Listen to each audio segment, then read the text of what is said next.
My name's Tommy and it's raining sideways. And here's the Macan EV. So behind me is the new EV electric Porsche Macan. This is the turbo form of it. Before we get into the car and how it drives, let me quickly go around the outside of the car.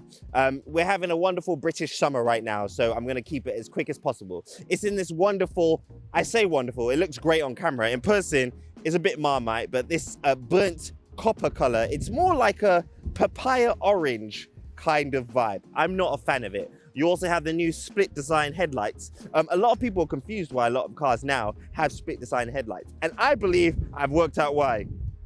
As the wind blows me away, I think it's to stop the main beam from blinding people. I feel like there's legislation that's in the pipeworks getting ready to be introduced, so manufacturers are preempting it by splitting the headlight design to stop people from being blinded. It also means you can introduce matrix beams in the US, I believe. Correct me if I'm wrong. But yeah, split design headlights. You now have something called turbinite on the badge, which is like a grey scale version of the Porsche logo.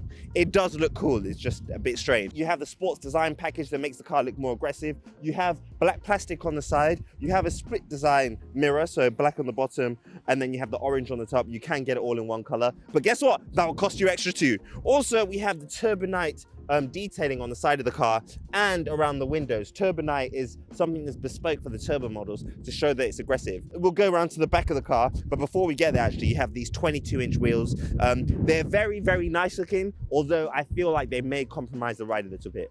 So driving around town in the Macan Turbo, it feels very natural. It feels very simple. The steering wheel in Porsche, especially with the four-wheel steering system, is very light at low speeds and it gets heavier as you start to go faster. But the four-wheel steering system in this car is quite expensive.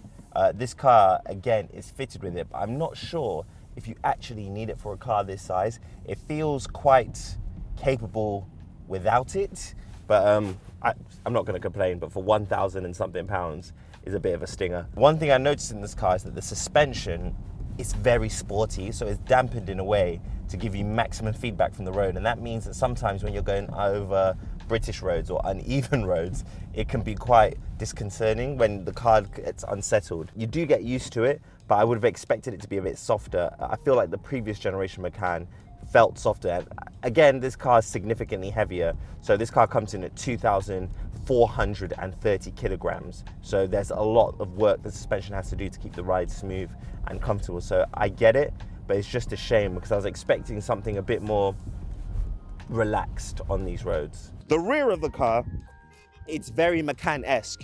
It's very slanted, very sloped, very aggressive. You have the turbo badge down here and the Porsche light bar that looks, again, very aggressive. I do feel it doesn't look as aggressive as the previous generation Macan. Or it might just be the fact that I'm used to the previous generation Macan. That's a GTS. At the back of the car, I'm not actually sure how you open the rear boot lid without using the key. So as you can see right now, it's down and God, I'm getting so wet, not in an excited way.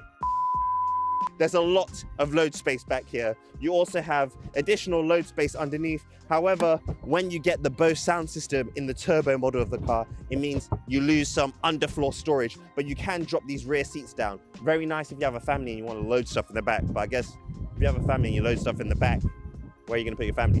Speaking of family, we go onto the rear seats. Jesus, it's so windy. So before the camera went crazy because of the rain, I was talking about, speaking of family, I have my son's car seat in the back. There's enough space to put 3 car seats in this car because the front seat actually has ISOFIX as well. So that's very convenient. If I go to this side of the car, you'll see something that isn't convenient if you're transporting around tall adults or children. There's not that much space back here for anyone taller than me. I have a short torso, so I'm fine. But if you have a long torso, your head is going to hit the roof, and it does feel slightly cramped. Okay, so on the country road, the pickup is great. We're currently in Sports Plus mode. It drops the car down a bit. The car turns in well. That's that traditional Porsche suspension algorithm. The rear wheel steering manages to keep the car focused and dialed in. Again, it is quite bumpy on this road. Last week, I took the Ferrari Purosangue down here, and it managed to deal with the bumps a lot more despite having a Multimatic suspension system that isn't as quick to respond to bumps. But again, I think this car is a victim of the fact that it's now an EV. That additional weight just means that the car's going to struggle a bit when it comes to uneven surfaces. So even in torrential downpour, because of the electric motors, it can just maintain traction a lot better than a petrol-powered car would be able to, just because the response times are better. So the Macan 4 and the Macan Turbo, which is this model, both share the exact same battery, a 95 kilowatt hour battery that sits in the base of the car. They both have two motors, one on the front axle and one on the rear. However, this car has a more powerful rear motor that allows you to get that 638 horsepower on overboost when you launch it. And I feel like this wouldn't be a Tomi review if I didn't launch it in a very precarious place. So let's see, foot on the brake. You just love Porsches. The launch control system is so easy to access. That's uncomfortable. Oh, I feel like my eyeballs are still back there. That is very uncomfortable. Let's do it again, but on a road that's a bit straighter.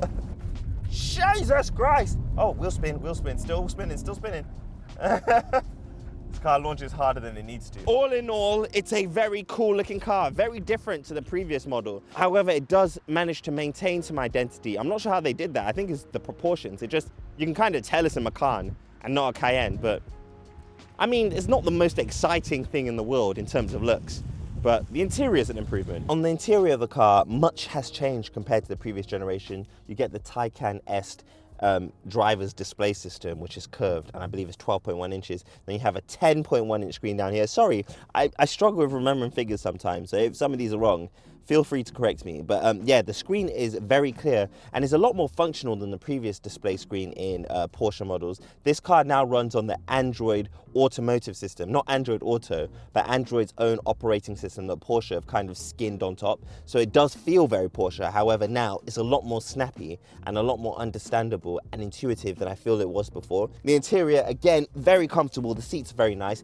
There is extended leather in this car, so you get a leather dash, and then you get leather down here, carbon fiber. You have the option to choose artificial leather if you want to be more environmentally friendly in your EV that has batteries that have been taken out of the ground. Doesn't really make sense. The steering wheel is nice. I was going to say nice and round, but of course it's round. But it's a nice size. It's a very Porsche size, so it feels more sporty. You have your sports response button on the right, more turbinite on the interior. You have a heated steering wheel in this car.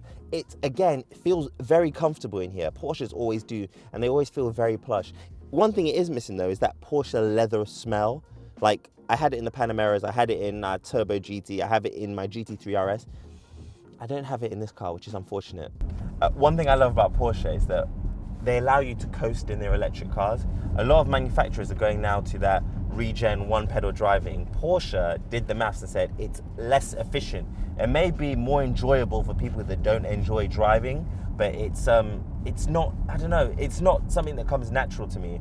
I feel like I prefer the fact that I can coast, and when I press the brake pedal, like on the Taycan, this car doesn't actually use the physical disc brakes straight away. Instead, it uses a majority of the regen. So you still do get that regen effect, but you can get a smoother, more efficient drive by just coasting. I know people are probably going to argue with me about that, but I prefer it because I like driving cars and I don't like just point A to point B machines. And I think that's why you would get an electric Macan over any of the competition like the BMW iX or the Mercedes-Benz EQE. I think you get this if you actually enjoy driving and you want every time you get in your car to be an experience. You want to have that feedback, you want to have that control, you want to enjoy it. I think that's why you would choose this car over the competition. So yeah, what do I think of the Macan? Normally I do this segment outside, but it's still raining sideways at the moment. I think it's a very capable, very comfortable and a very fast SUV. Do you need the turbo? Probably not. Save yourself a few grand, get yourself a 4, option it high, and then you have pretty much 99% of the experience. You just don't get that neck-cracking speed. Ultimately, it comes down to, do you just want an SUV? Because if you're not fussed and you just want an electric car, there's the Taycan. And I know there's many other electric cars out there. However, it feels like Porsche are the only company that I know of that make an electric car that doesn't remind you every second that it's electric. It still has that driving feedback. It still has that level of emotion that's captured by the responsiveness of how it turns and how it rides. So yeah, if you want an EV but you like driving and you want an SUV, this is probably one to get. However, I personally probably would go for a Taycan. I prefer the low down seating position. I prefer how it looks and I prefer how it drives. But I understand that if you live in a city and there's a lot of, I don't know, city obstacles that you have to cross and you demand an SUV, this might be the one to get.